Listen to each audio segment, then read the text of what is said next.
시험에 반드시 나오기 때문에 이것도 좀 설명을 하고 넘어갈게요. 앞에서 제가 이렇게 가지치기 하기 전에 의사결정 나무를 성장을 하면서 불순도라든지 순수도를 구해야 된다고 말씀을 드렸어요.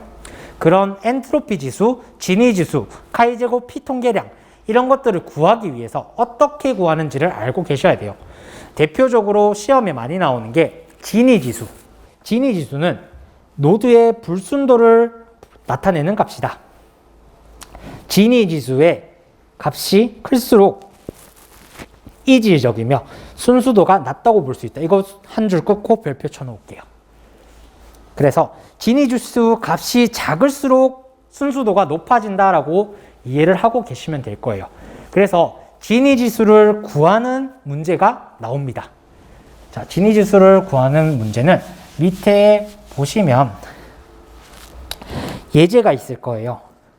자, 순수도가 높은 거는 동일한 동질적인 집단에 있는 값들이 같이 있으면은 순수도가 높다고 했죠. 첫 번째 문제를 보고 진위 지수를 구해 볼게요. 자, 여기선 지금 그림으로 나타냈는데 제가 기호로 한번 표현을 해 볼게요. 첫 번째는 동그라미.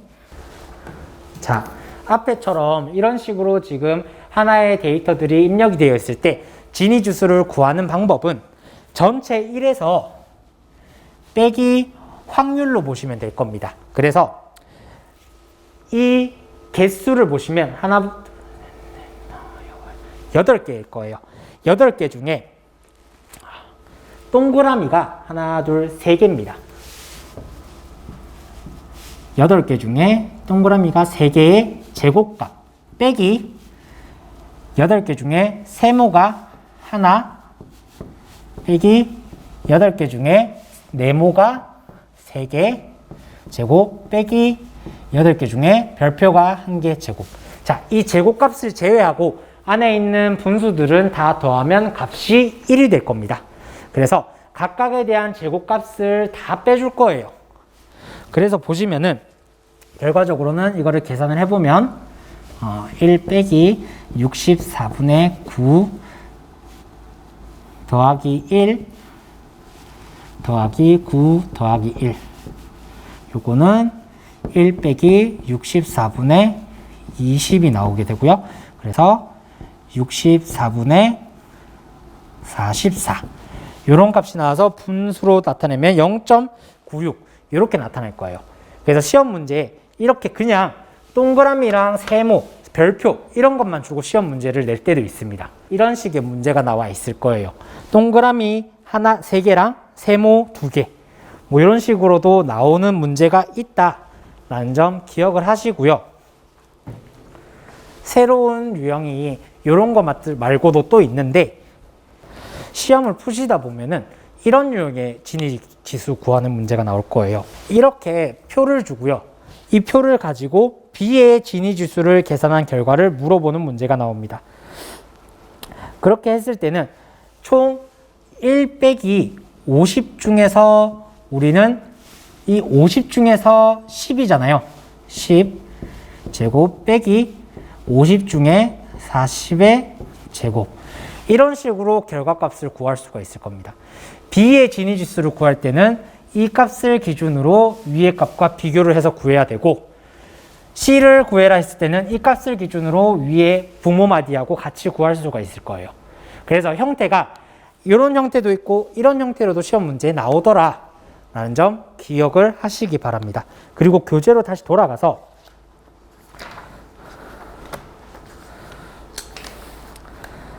406페이지에 보면은 엔트로피 지수란 것도 있어요. 자, 제가 앞에서 설명드렸던 이 5개 중에서 바로 값을 구할 수 있는 것은 진위 지수랑 엔트로피 지수는 직접 손으로 구할 수가 있습니다.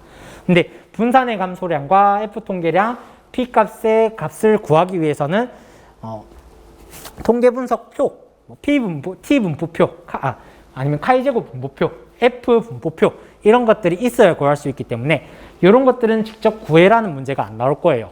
근데 엔트로피나 진위 지수 같은 경우는 구하는 공식이 있기 때문에 바로바로 구할 수가 있습니다. 그래서 보시면은 엔트로피 지수는 연력학에서 쓰는 개념으로 무질서의 정도를 축도합니다. 그래서 엔트로피 지수의 값이 클수록 순수도가 낮다라고 할 수 있습니다. 그래서 똑같습니다. 진위지수랑. 값이 낮아야 순수도가 높은 거다라고 이해를 하시면 돼요.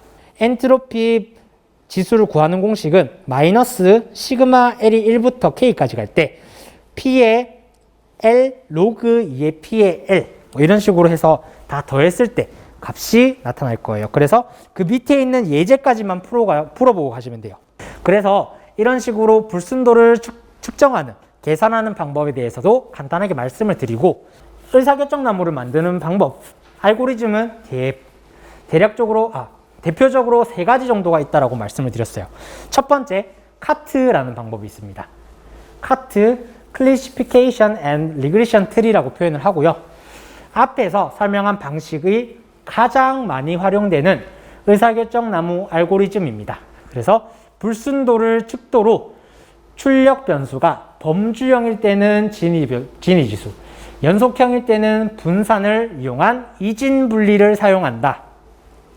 개별 입력 변수뿐만 아니라 입력 변수들의 선형결합들 중에 최적의 분리를 찾을 수 있다. 이런 특징이 있다는 점 이해를 하시고, 범주형일 때 진위, 연속형일 때 분산, 그리고 이진 분리를 사용한다. 줄 거 놓을게요. 그 부분은. 그래야 시험 개념을 물어볼 때 핵심이 되는 개념들이기 때문에 그 부분은 반드시 기억을 하고 계셔야 됩니다. 두 번째, C4.5와 C5.0이라는 게 있어요. 자, 카트와는 다르게 각 마디에서 다지 분리. 자, 앞에서 계속 분리할 때 저희는 이진 분리로 했어요. 실은 분야, 농구 분야, 0이냐 1이냐 이런 걸로만 했는데, 분리를 이진 2가지로만 하지 않고 3개 이상 값 0, 1, 2, 3 0, 1, 2 아니면은 예, 아니요, 모르겠음 이렇게 답변을 범주를 묶을 수 있는 게, 분류를 할 수 있는 게 하나가 아니라 3개 이상이 될 수도 있을 거예요. 그때 사용되는 게 C4.5와 C5.0입니다. 그래서 다지 분류가 가능하며 범주형 입력 변수에 대해서 범주의 수만큼 분리가 일어나더라. 그리고 불순도의 측도는 엔트로피 지수를 사용한다라는 특징이 있습니다. 마지막은 쉐이드가 있습니다. 쉐이드는 카이-스퀘어 오토매틱 인터랙션 디텍션이라고 표현을 하고요. 그래서 가지치기를 안 합니다. 얘는 가지치기를 안 하고 적당한 크기에서 나무 모형의 성장을 중지하며 입력 변수가 반드시 범주형 변수여야 한다. 입력 변수가 반드시 범주형 변수여야 한다. 줄 거 놓을게요. 그리고 불순도의 측도로 카이-제곱 통계량을 사용하더라 라는 특징을 가지고 있다라는 점 기억을 하시기 바랍니다. 그래서 이렇게까지 하면은 대략적으로 의사결정나무에 대한 개념을 제가 한번 정리를 해드렸고요. 시험 문제에 나올 만한 그런 부분에 대해서도 정리를 해드렸는데, 아마 그거 이외에도 조금 더 어려운 문제들이 나올 수도 있긴 해요.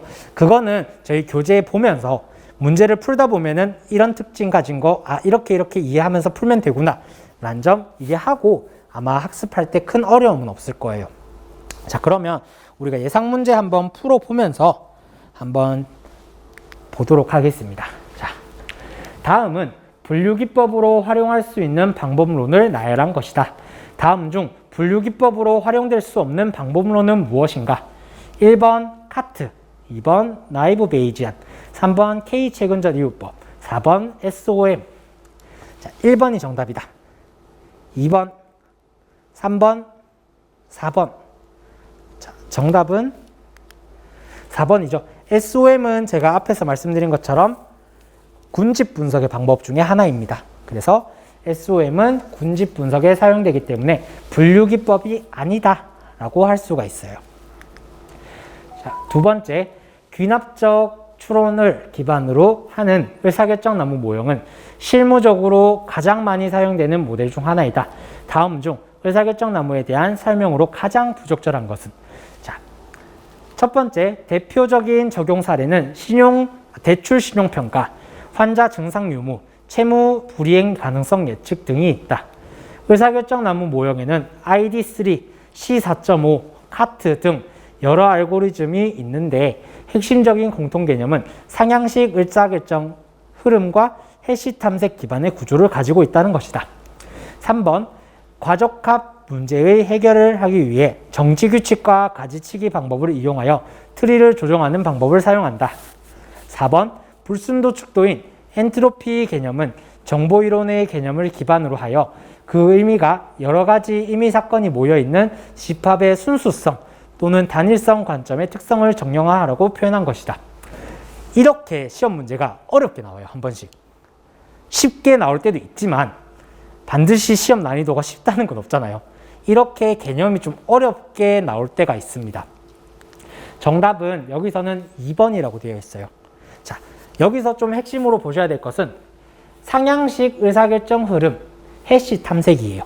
시험 문제 아마 뒤에 해설에도 있지만 의사결정 나무는 상향식 의사결정 흐름이 아니에요. 하향식으로 갑니다. 자, 의사결정 나무의 특성으로 부적절한 것은 의사결정 나무 모형은 결과는 누구에게나 설명하기 용이하다. 의사결정 나무 알고리즘의 모형 정확도는 다른 분류 모형에 뒤지지 않는다. 의사결정 나무 만드는 방법은 계산적으로 복잡하지 않다. 의사결정 나무 알고리즘은 정상적인 데이터에 대해서만 민감함 없이 분류할 수 있다. 1번이 정답이다. 2번, 3번, 4번. 자, 정답은 4번이죠. 자, 정상적인 데이터에서만이 아니죠. 비정상 데이터도 민감함 없이 분류를 할 수 있다고 제가 설명을 한번 드렸었습니다. 그래서 정답은 4번이고요. 그리고 다음 중 의사결정 나무 모형에서 과대적합되어 현실 문제에 적응할 수 있는 적절한 규칙이 나오지 않는 현상을 방지하기 위해 사용되는 기법으로 가장 적절한 것은 1번 가지치기, 2번 스태밍, 3번 정지규칙, 4번 랜덤 포레스트. 자, 1번 정답이다. 2번, 3번, 4번. 자, 정답은 1번이죠. 정지규칙은 나무의 성장을 하다가 멈추는 거고, 여기서는 과적합화되어 현실 문제에 적응할 수 있는 적절한 규칙이 나오지 않는 현상을 방지한다. 자, 쓸데없는 규칙이 나오는 것을 제가 제거하는 방법은 가지치기라고 말씀드렸었죠. 그래서 정답은 1번입니다.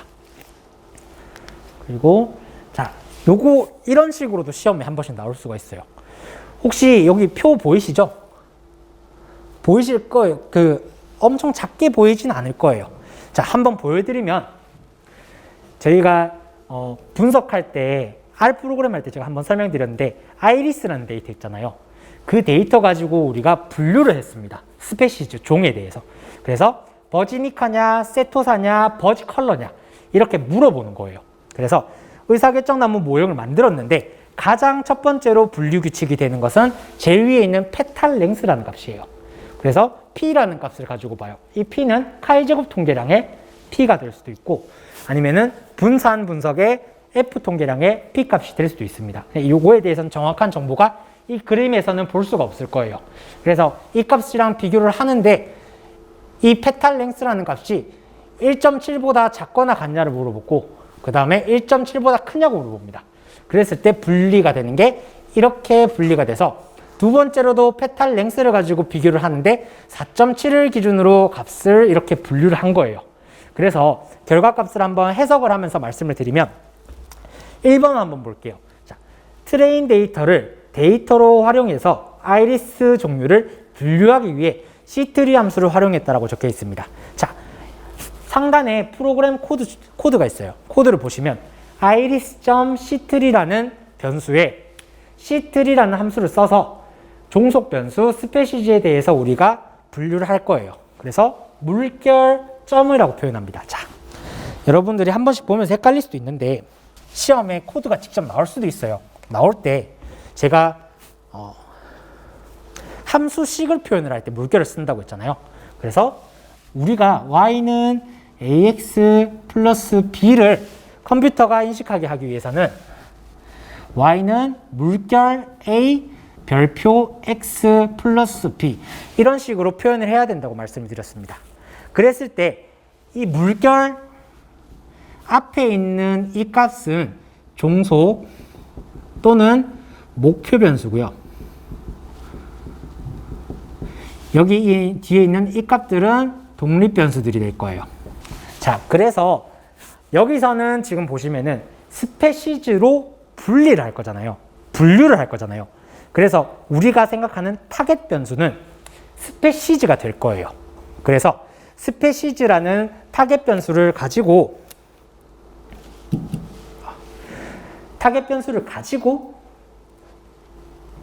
함수식을 만들어낼 건데, 자, 뒤에 점이라고 적혀 있어요. 자, 아래서는 원래는 이 함수식을 다 적어야 되는 게, 그 아이리스라는 데이터에는 총 5가지의 변수가 있었고, 하나의 변수는 목적 변수로 사용을 했잖아요. 그럼 4개의 변수가 남았을 겁니다. 그랬을 때 그 4개의 변수를 각각 모두 이렇게 더해가면서 우리는 수식을 만들어내야 될 거예요. 근데 아래서는 이렇게 다 적는 게 엄청 불편하잖아요. 그래서 이 종속 변수 얘를 제외한 나머지 변수를 모두 통칭하기 위해서 점으로 표현을 합니다. 그래서 이 아이리스라는 데이터셋 내에서 있는 5개의 변수 중에 스페시즈는 반드시 표현을 해야 되고요. 나머지 이 4개의 변수 같은 경우는 점으로 표현을 할 수도 있습니다. 그래서 아이리스 데이터에서 트레인 데이터로 분할을 하고 스페시즈를 물결점을 했을 때는 이렇게 뒤에는 4개의 독립 변수들이 붙을 수가 있다 라는 점 기억을 하시기 바랍니다. 그래서 우리는 분리하기 위해서 트레인 데이터를 이용을 했고요. 그 다음에 C3 함수를 사용을 했다라는 점을 인지할 수 있을 겁니다. 그래서 1번은 맞고요. 2번 페탈 랭스가 4.7보다 큰 경우, 보시면 페탈 랭스가 4.7보다 큰 경우는 세 번째 종류를 모두 분류할 수 있다. 넘어가 볼게요. 세 번째, 페탈 랭스가 1.7보다 작은 경우, 페탈 랭스가 1.7보다 작은 경우에는 아이리스 종류를 중 첫 번째 종류를 모두 분류할 수 있다. 페탈 랭스가 1.7보다 크고 4.7보다 작을 경우, 1.7보다 크고 4.7보다 작을 경우 두 번째 종류로 모두 분류할 수 있다. 자, 3번 먼저 설명을 드릴게요. 자, 페탈 랭스가 1.7보다 작은 경우는 이 경우죠. 1.7보다 작은 경우. 그랬을 때 첫 번째 종류로 모두 분류를 한다고 해요. 그러면은 n이 개수예요. 데이터의 개수가 11개가 들어오고 100이라고 적혀 있어요. 그러면은 첫 번째 종류, 두 번째 종류, 세 번째 종류로 몇 %씩 분류됐냐예요. 그래서 1 같은 경우는 100%, 0은 0%죠. 그렇기 때문에 다 1로 분할이 되었다는 것, 분류가 되었다는 것을 확인을 할 수가 있을 겁니다. 네 번째 같은 경우도 4.7보다 작을 경우 보시면은 16개가 있고 0, 1, 0이라고 되어 있어요. 그러면은 두 번째 종류로 모두 다 분류가 되었다라는 점 이해를 하실 수가 있을 겁니다. 근데 2번을 보시면 4.7보다 큰 경우에는 세 번째 종류로 모두 분류할 수 있다라고 했는데 0, 0.111, 0.889가 나오죠. 그래서 세 번째 종류로 모두 분류하지는 못했다라는 점 기억을 하실 수가 있을 거예요. 보시고. 그래서 정답은 2번입니다. 이렇게 그림을 주고도 시험 문제에 충분히 나올 수도 있고 나온 적도 있습니다. 그래서 뒤에 한번 예시를 문제로 한번 예상 문제를 풀어보시면 기출 문제라고 표시가 되어 있을 거예요. 그래서 의사결정나무에 나올 수 있는 문제의 유형들을 한번 간단히 확인을 해봤습니다.